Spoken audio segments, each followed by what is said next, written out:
அக்கா அக்கா Google name சாப்பிடுங்க. இவங்க யாருன்னு உங்களுக்கு தெரிஞ்சிருக்கும். இவங்களும் ஒரு செலிபிரிட்டி தான். இவங்க நிறைய ரியாக்ஷன் வீடியோ பண்ணுவாங்க. இவங்கெல்லாம் நமக்கு மெசேஜ் பண்ணிருக்கிறது நம்மளுக்கு ரொம்ப ஹாப்பியா இருக்கு. நீங்க உடனே சொல்ல ஆரம்பிச்சிருவீங்க. செலிபிரிட்டி மெசேஜ் பண்ணா மட்டும் உடனே ரிப்ளை பண்றீங்க, வீடியோ எடுக்கிறீங்க அப்படின்னு சொல்லிட்டு அப்பெல்லாம் கிடையவே கிடையாது. எல்லாருமே நாங்க எடுப்போம் கண்டிப்பா. இவங்க இப்போ மெசேஜ் பண்ணி கிட்டத்தட்ட நமக்கு 2-3 மாசம் ஆச்சு.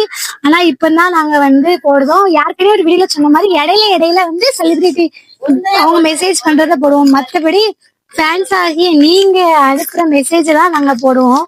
ஓகேவா? இப்ப கூகுள் நேம் சாப்பிடலாமா? ரெடியா? ஜி குளு குளுன்னு மோர் எடுத்துருக்கோம். இது நல்லா இருக்கு. போக்கு ஆனியன் எடுத்திருக்கோம். இது நல்லா இருக்கு. கேக் நம்ம கருப்பட்டி பழம் எடுத்திருக்கோம். இது செம்ம டேஸ்டா இருக்கு. இன்னும் உருளைக்கிழங்கு எடுத்திருக்கோம். இது ஒரு மாதிரி எள்ளுக்கு லாங் கிழங்கு எடுத்திருக்கோம். இது நல்லா இருக்கு.